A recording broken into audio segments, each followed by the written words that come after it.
Imagine standing in line at an airport, heart fluttering with equal parts excitement and nervousness.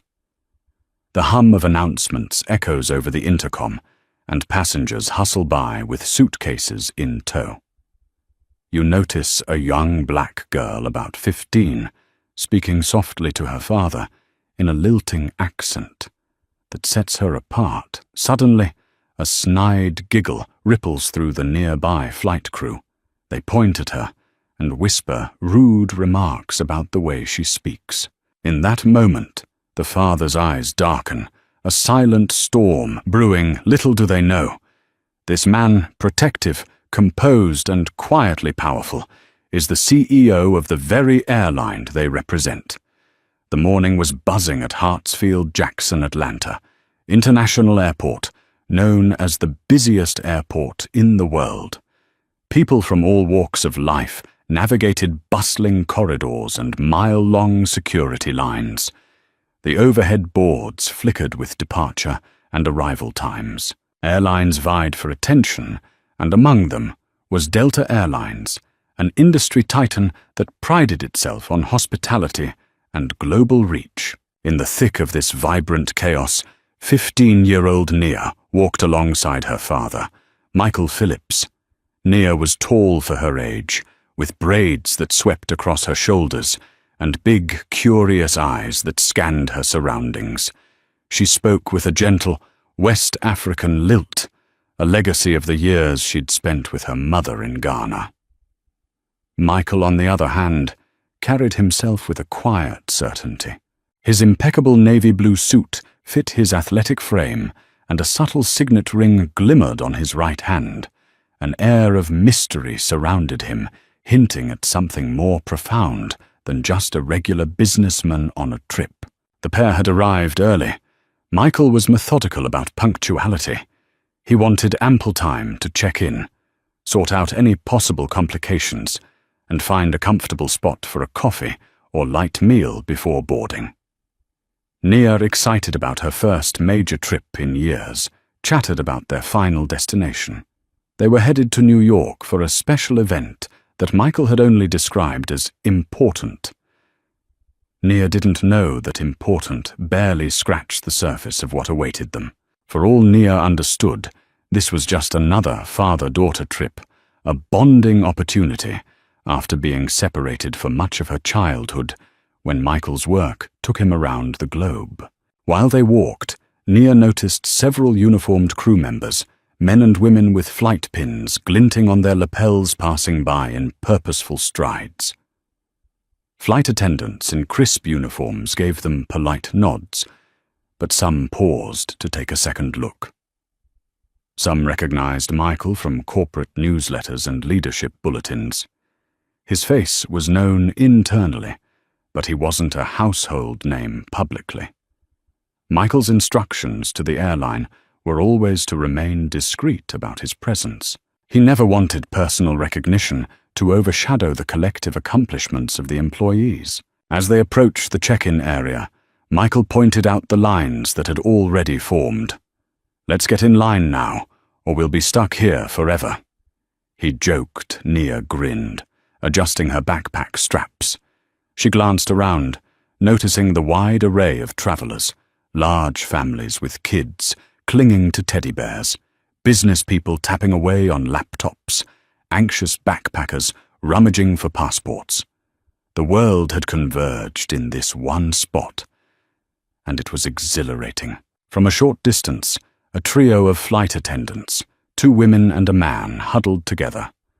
One of the women, named Susan, had auburn hair pinned into a neat bun. She eyed Nia and Michael momentarily, her lips twisting into a smirk. Dan. The male attendant whispered something to Karen. The other woman in the group, Karen, let out a small, sneering laugh. It wasn't clear yet what had amused them, but Susan's gaze lingered on Nia's face, taking in every feature, then shifting to her father. Nia, feeling slightly self-conscious under the unexpected scrutiny, looked away. She tugged at her father's sleeve. "Daddy, they're looking at us," she said softly, a slight anxiety creeping into her voice. Michael gave a quick glance in their direction, but saw only an ordinary set of flight attendants, people he might meet in a boardroom or at the annual training sessions, but whose faces he didn't immediately recall. He smiled reassuringly at Nia. "Ignore them, sweetheart. We're just early people. Sometimes stare when they're bored." Nia nodded, but a twinge of discomfort remained. Her accent, though beautiful to those who appreciated its melody, had often made her a target. She had faced schoolyard teasing and countless assumptions that she didn't belong because she didn't speak exactly like her American peers. Michael had always told her to be proud of her heritage, and she was, but that pride didn't stop her from feeling the sting of ridicule whenever it occurred. The check-in went smoothly. Michael placed their passports and tickets on the counter, receiving a warm smile from the gate agent. They proceeded to baggage drop-off with no issues. So far, everything was routine. A typical day at the airport, or so. Nia thought. Little did she know events were set into motion that morning, forging a path no one could have predicted. After clearing security, father and daughter strolled toward one of the many lounges. As a high-ranking executive, Michael had lounge access, but he rarely used it. He preferred to mingle with the everyday travelers to understand their experiences. Still, Nia was hungry, and the lounge offered quick refreshments. They took the escalator up, passing a digital screen showcasing Delta's corporate leadership. For just a fraction of a second, Michael's face and title, Chief Executive Officer, appeared on a rotation of top-tier executives. In that moment, Dan, the flight attendant from earlier, stepped onto the escalator just behind them. His eyes flicked from the screen to Michael's face, recognition sparking in them. But Dan said nothing. He simply stared. Once inside the lounge, Nia and Michael found a small table near the large floor-to-ceiling windows that afforded a mesmerizing view of planes taking off. Nia helped herself to a glass of orange juice and a cinnamon roll, while Michael answered a few emails on his phone. The overhead speakers played soft music, interspersed with boarding announcements. Moments later, Susan and Karen entered the lounge. Dan trailed behind them. Apparently reluctant, Susan and Karen wore matching expressions of mild frustration, as if they'd been discussing a heated topic. Their eyes fell on Nia and Michael, seated in a quiet corner. Nia was in mid-sentence describing to her father some cultural dance she'd learned in Ghana. Her accent, naturally thicker when she was excited, rang clearly across the hush of the lounge. Susan's lip curled in annoyance. She nudged Karen, and they both snickered. Karen muttered something inaudible, but Dan shushed them, glancing around nervously. He knew enough about the corporate structure to realize they were mocking none other than the CEO's child, a catastrophic mistake in any scenario. But he couldn't bring himself to intervene more forcefully. Instead, he hovered, a silent participant in their indiscretion. Nia was oblivious at first, lost in conversation with her father, but eventually she became aware of the quiet, mocking laughter. She paused, words caught in her throat, as the joyous expression faded from her face. Michael noticed immediately. He turned his head and saw Susan and Karen looking away, hastily, feigning interest in the lounge's buffet selection. "Are you okay, sweetheart?" Michael asked, setting his phone aside. Nia swallowed hard. "They were laughing at my accent," she said quietly. She looked down at the glass of orange juice in her hand, suddenly losing her appetite. Michael's jaw tightened. He'd spent his life championing diversity and inclusion within the airline. From scholarship programs to mentorship initiatives, he'd worked tirelessly to ensure such behavior was rooted out not just for publicity, but from genuine conviction. Knowing that members of his own crew still harbored such disrespect struck him like a personal betrayal. But Michael also knew better than to confront them right then and there. He wanted to be sure to observe. He placed a comforting hand over Naya's "Finish your juice. We'll head to the gate soon." "Okay?" Nia nodded, trying to muster a smile.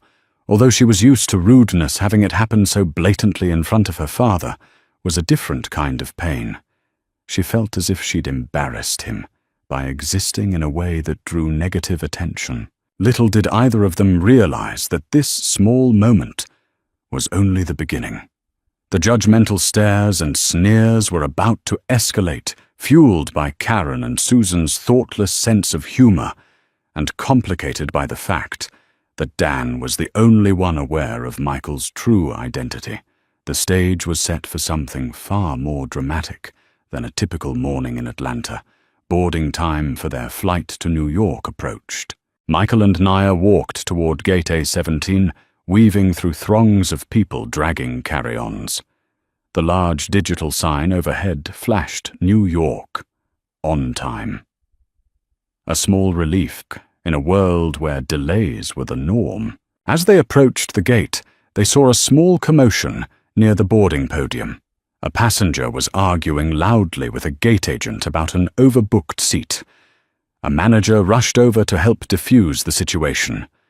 Meanwhile, a line began to form for pre-boarding, and families with small children juggled strollers and diaper bags. Nia noticed the same trio of flight attendants, Susan, Karen, and Dan, who stood near the cockpit door, presumably waiting to welcome passengers aboard. Susan flipped through some paperwork, and Karen was chatting with a pilot. Dan looked particularly anxious, his eyes scanning the crowd until he spotted Michael and Naya. Their gazes met briefly, and Dan gave a tense nod. Michael, for his part, gave a polite smile, but said nothing. Boarding was called for first class and priority passengers. Michael placed a gentle hand on Naya's back to guide her forward, while they typically flew economy. By Michael's choice, his status in the airline sometimes automatically upgraded him. He considered it a perk he rarely used. But for this trip, it was important for Nia to have a comfortable experience, and so they accepted the first-class seats assigned to them. As they stepped on the jet bridge, Karen's voice carried over the hum of the air conditioning. "Hope we don't have to deal with any more brats on this flight," she muttered, glancing in the direction of the passenger who'd been arguing. Then her eyes locked on Nia. Although she didn't speak loudly, her sneer was unmistakable. Nia's face heated, and she lowered her head, gripping her boarding pass too tightly.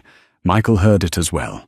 The father in him wanted to confront Karen, but the CEO in him decided to bide his time. A public confrontation in a narrow jet bridge would create a scene that might overshadow the real issue. Still, the anger in his gut twisted tighter. The plane's interior was modern and sleek, with plush seats in first-class attendants, busied themselves stowing coats and offering welcome beverages. Michael guided Nia to their seats, 2A and 2B near the window. She settled in, fiddling with the seat controls, trying to distract herself from the tension she felt. About 5 minutes later, Karen and Susan walked up and down the aisle, double-checking seatbelts and overhead bins. When Karen reached Michael and Nia's row, she paused, eyes narrowing at Nia. "Please put your bag all the way under the seat," Karen said curtly. Nia had already done so, but she pushed it a fraction of an inch further, feeling oddly threatened. "Is there a problem?" Michael asked, quietly, leveling a calm gaze at Karen. Karen plastered on a fake smile. "Oh, no problem, sir. I'm just making sure your daughter knows how to follow instructions." There was an insidious tone beneath her politeness that made Naya's skin crawl. Michael maintained his composure. "She understands just fine." He made sure to keep his tone neutral, but the stiffness in his shoulders spoke volumes. Karen nodded, but as she turned away, a whispered, "Geez, that accent!" slipped from her lips. Michael's eyes narrowed. Nia sank deeper into her seat, mortified. Meanwhile, Susan hovered nearby, with a stack of safety cards. She made no overt remarks, but the smirk on her lips confirmed she was in on the ridicule. Dan, trailing behind them, shot an apologetic glance at Michael and mouthed something like, "I'm sorry." He looked trapped. Desperate not to become the target of Karen's mean streak, but also unwilling to condone her behavior, the cabin crew continued their pre-flight routine. Passengers in economy class filed in, stowing their bags and settling into seats.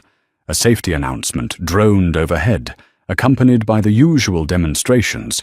Susan's voice came on the intercom, instructing passengers how to buckle seatbelts and locate the exits. As they pushed back from the gate, Nia peered out the window, watching the ground crew wave their signals. She tried to keep her mind on the excitement of takeoff. Flying always fascinated her, how something so heavy could lift into the clouds. But now even that wonder was tainted by the harsh reality that she was under scrutiny by people whose job it was to serve and protect passengers. The engines roared. Vibrations pulsed through the cabin, and soon they were airborne. The city of Atlanta spread out below them, diminishing into a patchwork of roads and buildings. Michael took one last look as the plane climbed above the clouds, his face a mask of quiet determination. He resolved that the time for quiet observation would soon be over. Once the seatbelt sign dinged off, the first-class cabin buzzed with attendants taking meal orders, handing out drinks and offering hot towels. Karen seemed to focus her attention on other passengers, deliberately ignoring Michael and Nia until all others had been addressed. When she finally approached them, her expression was neutral, but her words were clipped. "Would you two like something to drink?" she asked, pen hovering above a small notepad. "Orange juice for my daughter." "Coffee for me," Michael replied politely, refusing to rise to her hostility. His strategy was to remain calm until the moment was right to act. He wanted no room for the crew to claim he was aggressive or rude. Karen gave a perfunctory nod and left. 10 minutes passed and still no drinks arrived. Every other passenger in first class had been served. Michael glanced around, noticing the other rows, happily sipping their beverages or stirring sugar into coffee cups. Nia, throat parched, kept casting glances at the galley. Finally, Dan appeared with a tray holding 2 drinks. "I'm sorry about the delay," he whispered, placing them in front of Michael and Nia. He shot them a sympathetic look. Karen got busy. Nia thanked him softly, taking the orange juice with both hands. Dan nodded and hurried away to attend to other tasks, seemingly not wanting Karen or Susan to see him linger. About an hour into the flight, the attendants began serving the in-flight meals. Karen went down the aisle with the meal cart, offering entrees to first-class passengers. She skipped Michael and Nia again, prompting Dan to rectify the situation. By the time Dan got them their meals, the food was lukewarm. Nia picked at hers, appetite diminished by the knot in her stomach. Meanwhile, Michael sipped coffee, eyes flicking to his phone. He noted the flight number, the attendants' names on their badges, Karen M, Susan T, and Dan L, and the seat configuration. He typed discreet notes, a habit formed from years of corporate oversight. The wheels in his mind turned each instance of disrespect, building a larger case that he would address soon enough. He wasn't a man who tolerated discrimination, especially not within the airline. He ran. About halfway through the flight, Susan made a snarky announcement over the intercom.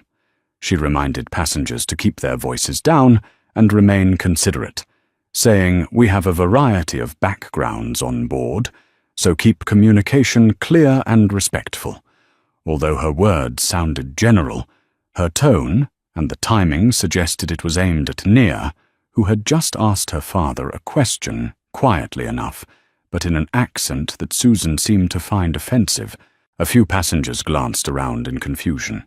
1 or 2 in the first-class cabin seemed to sense something was off, shooting sidelong looks at Susan. Yet no one spoke up. Confronting flight attendants can be intimidating, especially at 30,000 feet, and no one wanted to stir up potential conflict. So the tension hung silently in the recycled air, thick as the clouds outside. Nia locked eyes with her father. "I'm sorry, Dad," she whispered, tears threatening to spill. "I don't want to cause trouble." Michael took her hand gently. "You're not causing trouble." "They are," he said softly but firmly. "And they will have to answer for it." Karen and Susan seemed buoyed by the lack of immediate repercussions for their behavior.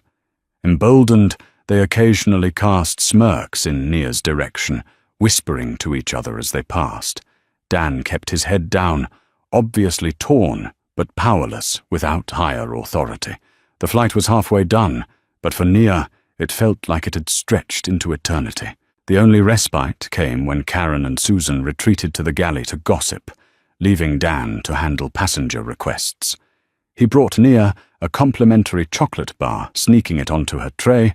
With a kind smile, Michael recognized Dan's discreet attempts to mitigate the hostility, but the father in him was less than satisfied. A single kind gesture did not erase systemic prejudice. Soon turbulence rattled the cabin, forcing attendants to strap in. Karen sat across from Nia in a jump seat. Their eyes met in a tense standoff. Nia looked away, trying to focus on the seatback pocket in front of her. Karen, with her arms crossed, let a derisive snort slip. The jolt of the plane amplified the awkward silence.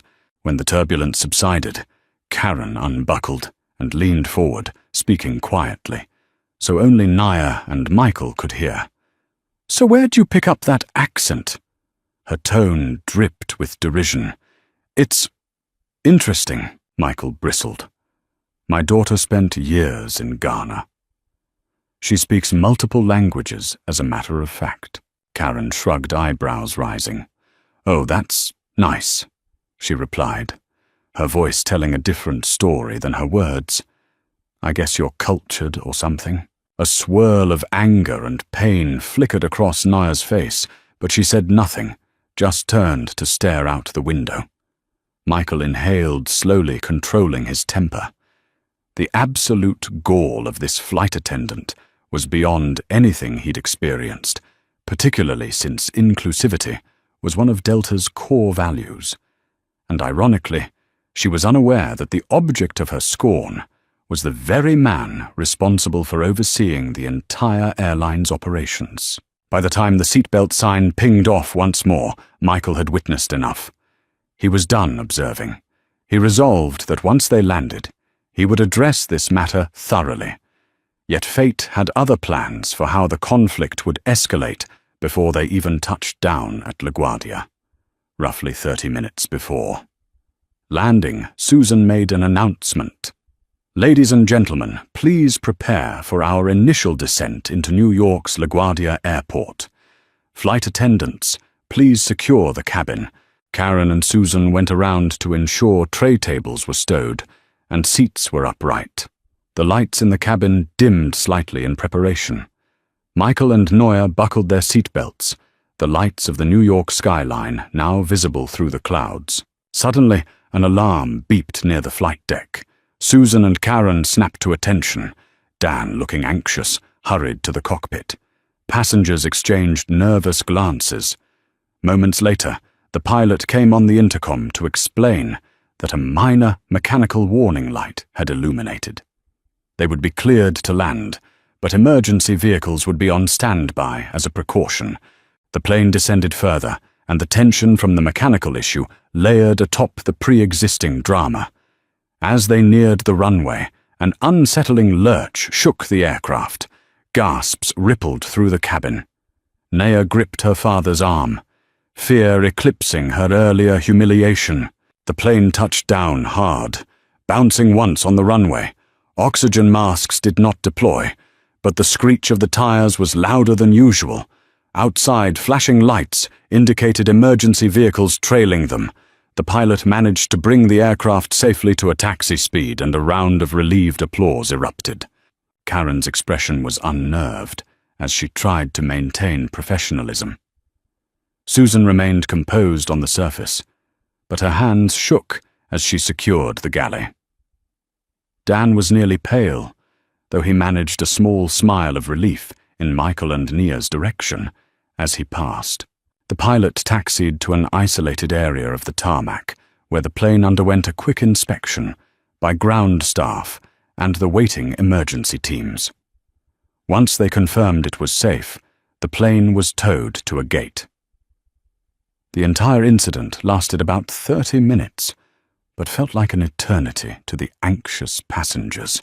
When the doors finally opened, a wave of relief washed over everyone. The airport staff outside assisted in deplaning. Karen and Susan stood at the exit, still forced to bid farewell with plastic smiles, though their nerves were clearly rattled. As Nia and Michael approached, Karen mustered her usual condescension. "Have a nice day," she said. Susan's lips twitched, but she remained silent. Michael paused just before stepping into the jet bridge, turning to face them. "I assure you I will," he said, his voice steady.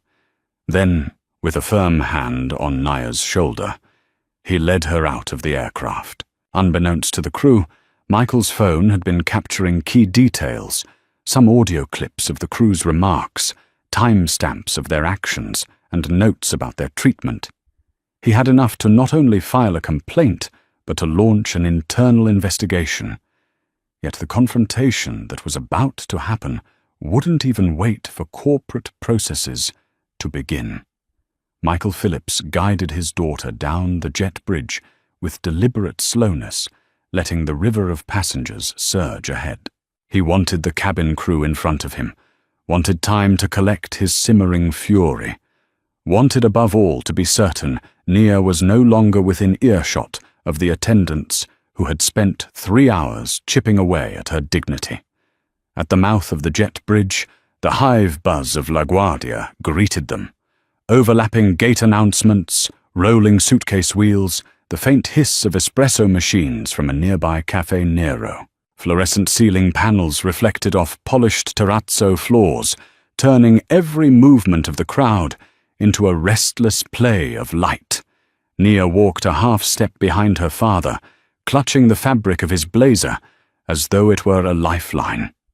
She had plastered on a polite mask, but the set of her shoulders betrayed exhaustion, the kind that didn't come from turbulent landings or cramped cabins, but from the quieter turbulence of being mocked for simply existing. Michael slowed near gate D17. He spotted Robert Jenkins, the station's duty manager, leaning over a counter with a maintenance tablet in hand, debriefing 2 ground technicians about the cockpit fault light that had prompted the fire trucks on rollout. Robert's silver tie pin and old Delta Widget logo glinted when he straightened and caught sight of the CEO, Mr. Phillips. He blurted, voice shooting an octave higher than usual. Michael watched the recognition ripple across Robert's face, surprise, then quick professional poise. "Sir, I didn't realize you were on that rotation. Are you and your daughter all right? The post-flight indicates only a sensor hiccup, but we're cycling the hydraulics to be safe." "We're physically fine," Michael answered, extending a hand. His grip was steady, yet the underlying tension vibrated like a taut piano string. "But a different kind of system failed today, and it needs your immediate attention." Robert's brow furrowed. "Of course, sir. What happened?" Before Michael could elaborate, the 3 flight attendants stepped into the gate area. Susan strode first, her auburn bun slightly messier than when she'd begun the duty, followed by Karen, whose perfectly lined lipstick had thinned under stress. Dan lingered astride behind, scanning the concourse as though hoping to dissolve into it. The moment Karen spotted Michael speaking to a station manager, she stiffened, but she had not yet fit the puzzle pieces together. Susan's gaze swept past Nia with reflexive disdain. Dan's met Michael's for a heartbeat, and dropped a mute confession of everything he had witnessed. Michael repositioned himself so that the attendants would have to pass within mere feet. He wanted eye contact. He wanted the moment recorded in every neuron of their memories. "Nia," he murmured, "stay right beside me." His daughter nodded, but kept her head high. She could feel her pulse in her ears, echoing the metronome of the overhead PA final boarding call. "Flight 8195 to Dallas." Each automated syllable felt perversely normal against the private maelstrom whirling around her. Robert initiated the encounter. "Crew 17, this is Michael Phillips," he began, then stopped, realizing the absurdity of introducing the airline's chief executive to its own staff. Clearing his throat, he tried again. "Mr. Phillips wishes to discuss a customer service issue." Michael nodded, once concise. "Specifically an issue of harassment perpetrated by Miss Karen Matthews and Miss Susan Tilley toward my daughter. Over the course of the morning, they mocked her accent, questioned her intelligence, and withheld standard service items. Their conduct violates our non-discrimination mandate and the values charter. You both pledge to uphold." Susan's cheeks drained of color. Karen's eyes widened, flitting between Michael, Nia, and Robert, as though searching for some safety lever that might reset the scene. "So there's been a misunderstanding," she started, voice thin. "We never meant—" Michael raised a hand palm outward. The gesture was controlled, but carried the authority of a gavel strike. "Intent does not erase impact, Ms. Matthews, nor does stress excuse cruelty. My daughter's heritage is not a punchline." For a heartbeat, the bustling terminal seemed to hush, as though the HVAC itself paused to listen. A pair of elderly passengers with rolling walkers slowed nearby. A junior gate agent froze halfway to the printer. Mouth parted. Everyone sensed the sudden gravitational pull of power, empathy and reckoning converging. In one point, Robert inhaled through his nose, professional mask slipping into genuine anger. "Karen, Susan, we'll step into Concourse Office B. Security will take your preliminary statements. Mr. Phillips, do you wish to file an immediate incident record?" "I already have," Michael said, tapping his phone screen. On it sat time-stamped notes, voice memo snippets. Michael had discreetly captured Karen's final microaggression on the jump seat after turbulence. "But first, my daughter deserves an apology, issued without caveat or defensiveness." The two women looked at Nia. Really looked, perhaps for the first time since that morning. Nia held their gaze, no longer the silent, shrinking girl on row 2B, but the living embodiment of every passenger they had subconsciously deemed less worthy. "I'm sorry," Susan whispered words. "Brittle, I shouldn't have laughed." "Apologize," Karen echoed, though her voice quivered with a cocktail of fear and shame. "It was wrong," Nia swallowed. Hearing the admission loosened a knot inside her chest, yet she sensed the apology was motivated more by hierarchy than remorse. Still, she lifted her chin. "I hope," she said quietly, "you will remember how it feels when someone treats you like you don't belong." Karen's bottom lip trembled. She looked as though she might speak, but a uniformed Port Authority officer arrived, summoned by Robert's silent radio call.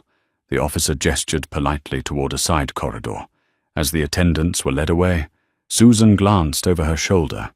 One last time, eyes wet. Dan started to follow them, then pivoted, stepping toward Michael, "Sir." The word caught.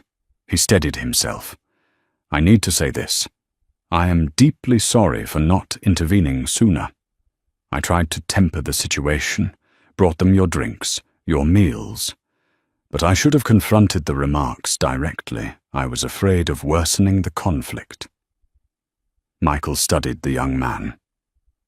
Behind the professional uniform, he saw earnestness and regret warring with workplace conditioning. "Fear is understandable," he said at length, his tone softer than it had been with the others. "But silence sustains injustice. Next time, because there will always be, Next time, for someone, use your voice. Speak up before harm metastasizes, Dan nodded, shoulders sagging with a complicated blend of gratitude and self-reproach. I will, sir. You have my word. Michael extended a hand.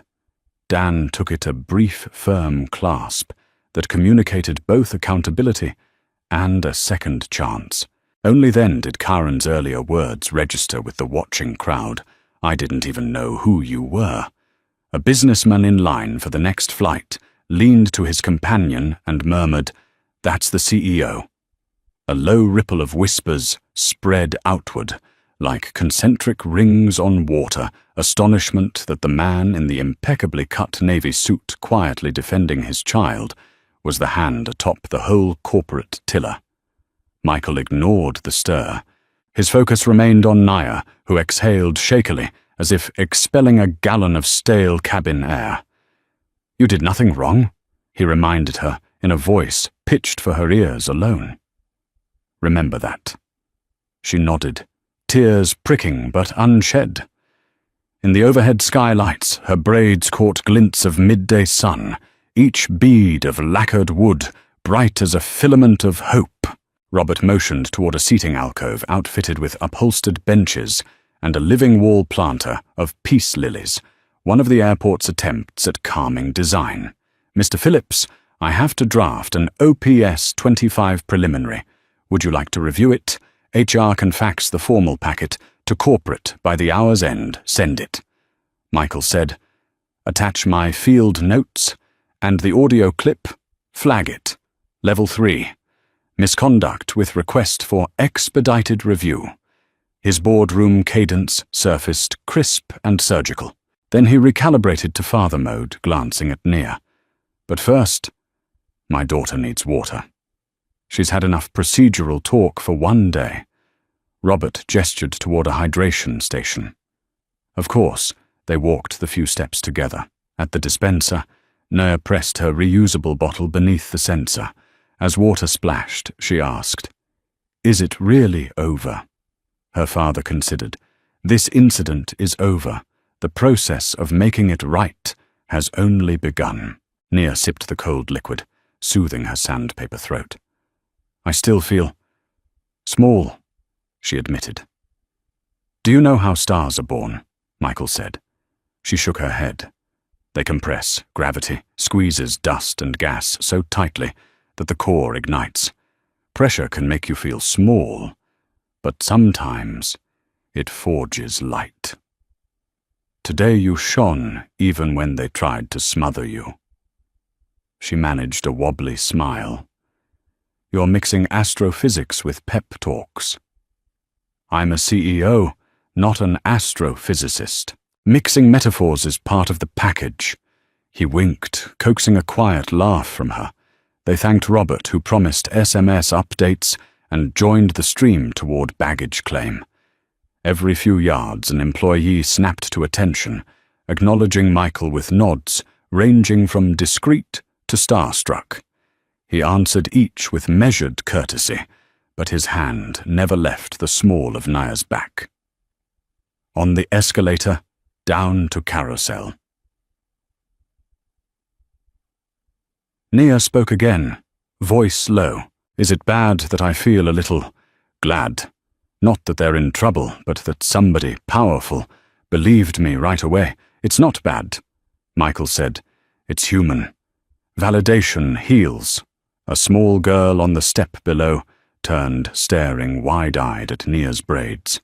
Nia smiled. The child's mother mouthed an apology, but Nia waved it off. The innocent curiosity felt worlds apart from the ridicule she'd endured earlier. At the carousel, their bags arrived promptly. One perk of first-class tagging that felt almost ironic after the day's ordeal. Michael hefted Nia's purple suitcase down, then his own sleek carry-on. As they wheeled toward ground transport signage, his phone buzzed. He scanned the screen, a flood of emails from HR corporate communications, flight ops. The machinery of accountability had roared to life. He silenced the device. "Business can wait 10 minutes, he said, unlocking a warm smile for Nia. Ice cream can't. Her eyes widened. Ice cream. Before lunch, today gets its own rules. They detoured to a parlor, wedged between Hudson News and a shoeshine stand. Nia chose mango sorbet. Michael ordered a single scoop of plain vanilla. One indulgence, one anchor. They sat at a window counter that overlooked the taxiway, where tugs nosed wide-body aircraft into place like patient choreographers. Between spoonfuls, Nia said, "Do you ever get tired of fighting these battles?" Michael dabbed a drop of melting vanilla off his cuff. "Yes, and I'll keep doing it anyway, because every time someone's dignity is defended, the next fight gets a little easier." Nia pondered that watching a 757 roll past with flaps drooping for inspection, the tail bore the same Delta widget she'd known her whole life, but now it shimmered with new complexity. Employer-protector stage for failure and stage for redemption all at once. By the time father and daughter exited to the curb, a light breeze teased stray wisps of Nia's hair. A black sedan from the executive car service idled at the pickup lane. The driver stepped out, tipped his cap, and loaded their luggage. Michael opened the rear door, but paused. Across the roadway, a trio of flight attendants, in a different livery, Southwest blue, laughed together. One of them had a thick Scottish burr. The sound struck Nia like music. She flashed a smile in their direction, and one of the women waved back ready. Michael asked. "Yes." She breathed, climbing into the car with a surge of quiet confidence. As the sedan merged into traffic, she glanced at her father's reflection in the window. "Thank you for standing up for my voice, or..." Michael met her gaze, pride and tenderness mingling in his eyes. "Your voice," he said, "stood up for itself. I was just the microphone." The car accelerated toward Queens Boulevard. In its wake, Gate D17 receded. Yet the reverberation of Noor's accent, once mocked, now defended, lingered in the terminal, like the afterglow of a star newly ignited. Somewhere behind them, disciplinary meetings were being scheduled. Policies revisited, attitudes recalibrated. Ahead lay Manhattan's skyline, jagged and brilliant against an early afternoon sky, the perfect reminder that every horizon, however distant, could be reached, as long as voices were allowed to rise and carry. And Nia's voice, strengthened by pressure, was only beginning.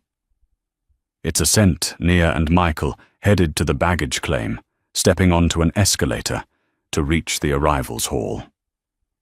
The adrenaline still coursed through their veins.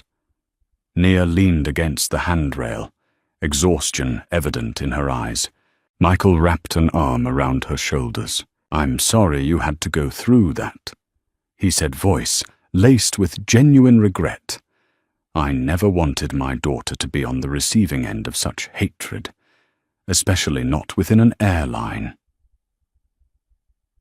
"Eyelid," Nia shook her head. "It's not your fault, some people just don't understand or respect differences." Michael kissed the top of her head, deciding that from this moment forward, Nia's accent would be celebrated, not ridiculed.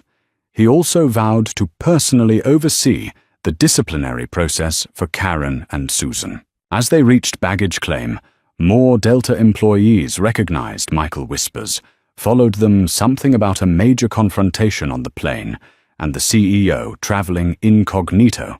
Some staffers approached to offer help with luggage, while others stood at a respectful distance.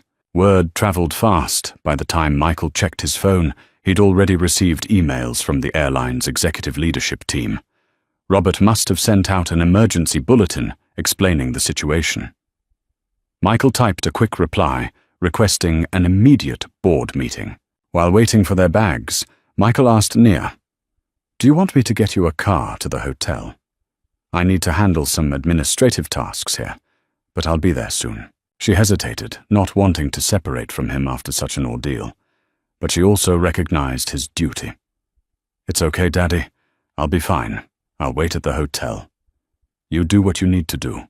They retrieved their suitcases, and Michael walked her out to a private driver he'd arranged. Before she climbed in, he held her hands in his.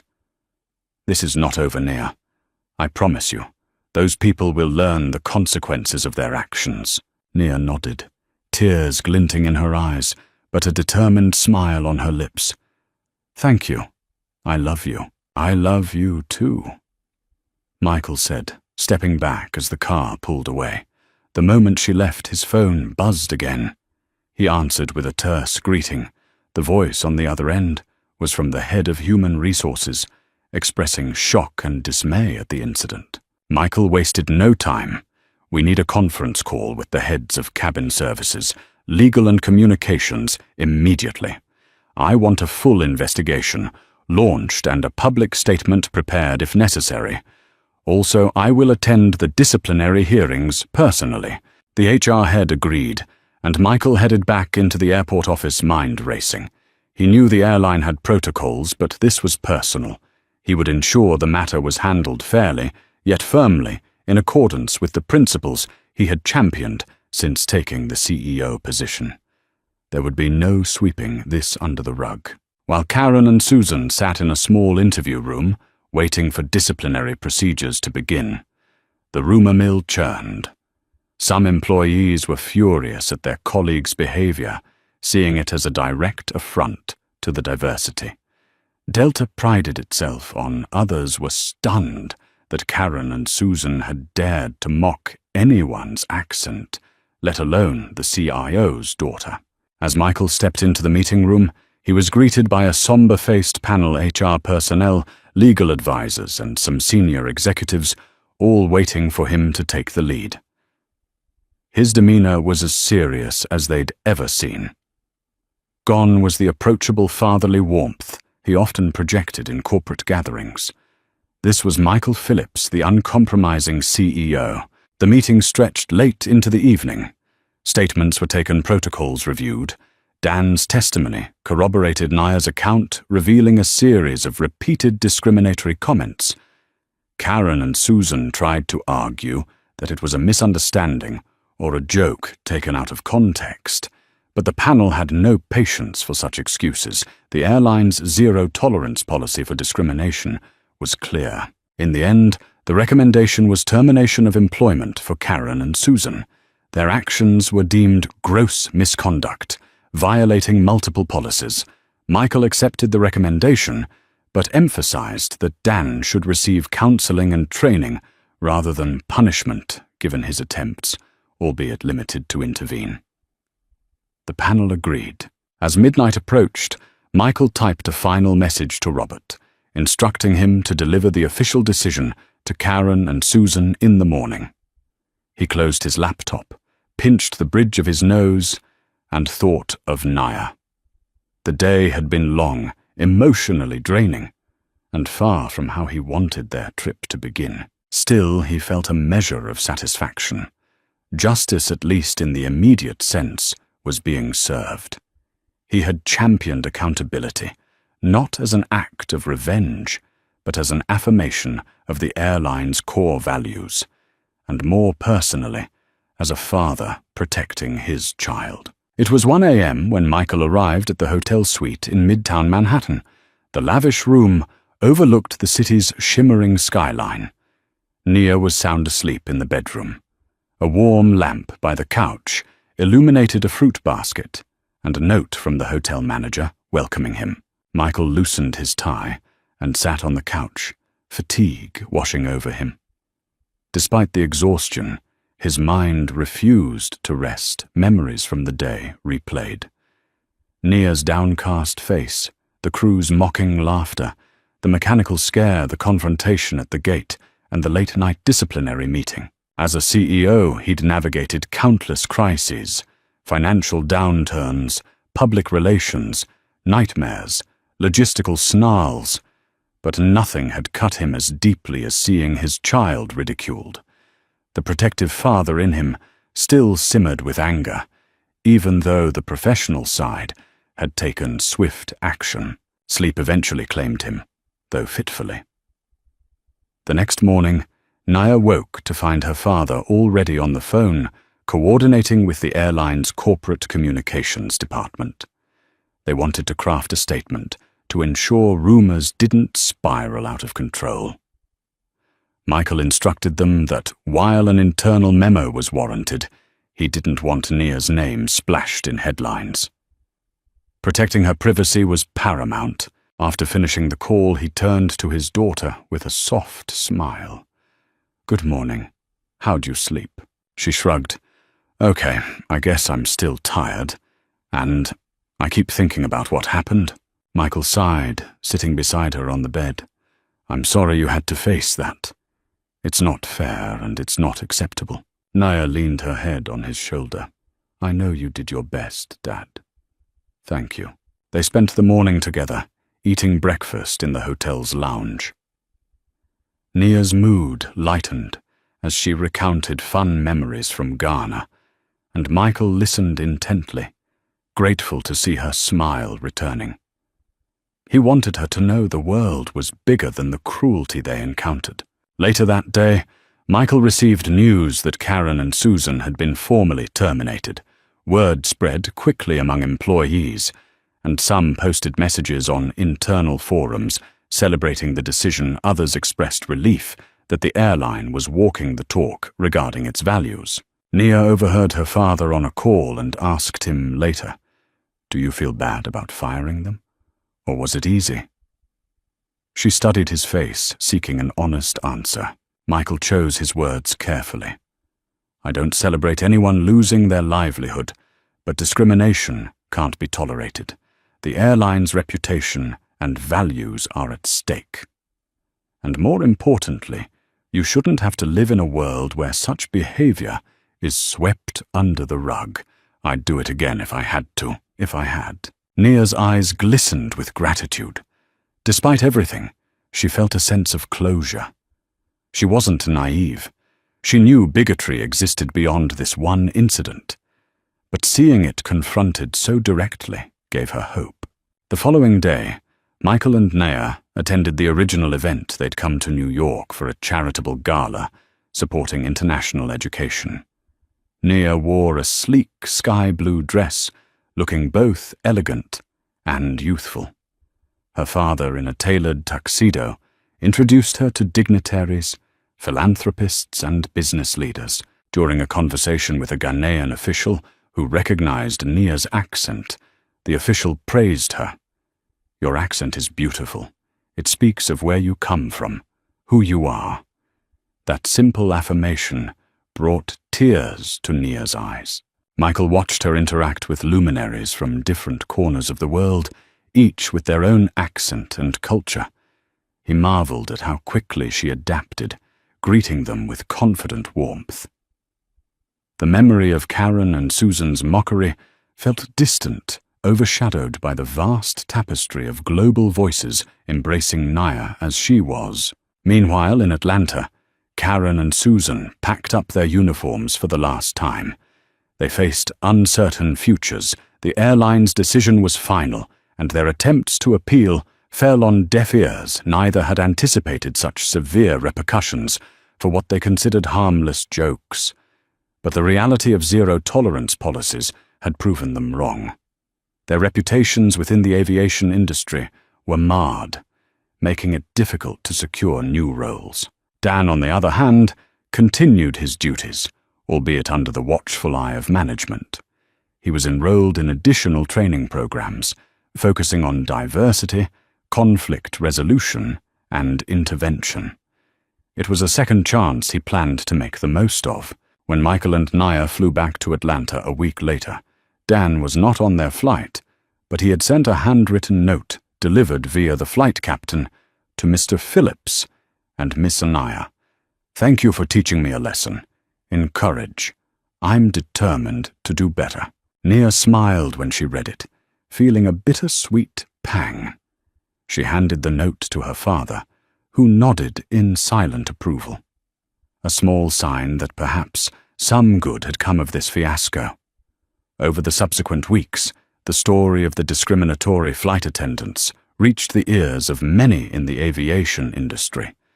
Some critics accused Michael of overreacting. However, The vast majority, including advocacy groups and social media commentators, applauded Delta Airlines for taking a strong stand. Interviews with other airline professionals revealed a mix of surprise and support. Many voiced that, while such behavior was relatively rare, it was crucial to clamp down on it decisively to maintain an inclusive environment for both passengers and staff. For Michael, the positive feedback was a reaffirmation that he had done the right thing. Behind the scenes, Michael and the leadership team at Delta drafted new training modules. They included real case studies of discrimination, Nia's experience among them. Though her name was never disclosed publicly, the training encouraged employees to proactively intervene when they witnessed harassment or bullying. Nia continued her life, splitting time between school in the US and visits to Ghana. She joined a speech and debate club, finding her unique accent to be a point of fascination for audiences rather than a liability. Each time she spoke, she carried the memory of the flight incident, but she channeled it into confidence rather than fear. Meanwhile, Michael noticed a shift in employee morale. Surveys indicated that employees felt safer and more valued, confident that leadership wouldn't hesitate to defend them or their customers against discriminatory actions. One afternoon, Michael found an envelope on his office desk. Inside was a letter from a mother in Boston who thanked him for protecting people like her daughter, a teen who had also faced ridicule for an accent. The mother wrote, "When I heard what you did for your child, I felt hope for mine. Thank you for setting an example."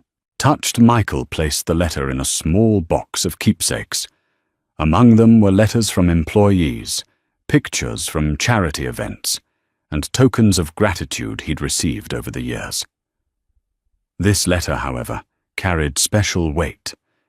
It was a testament that personal courage in one instance could resonate with countless others. Around the 3-month mark after the incident, Nia accompanied Michael to a pilot graduation ceremony at Delta's headquarters. She was invited to speak briefly about the importance of diversity. Standing before a group of newly minted pilots from various backgrounds, she shared her story, leaving out specifics, but emphasizing how a single disrespectful act could shatter someone's confidence. We all come from different places, and each accent carries the story of home. She concluded, "We can choose to see that as a source of division or celebration. I hope we choose celebration." The room erupted in applause, and Michael looked on, pride shining in his eyes. In the end, the saga of that disastrous flight evolved into a rallying point for positive change. Policies were strengthened, employees grew more vigilant, and stories of kindness in the skies began to overshadow the negativity. The airline even featured a new campaign tagline, "Every voice takes flight."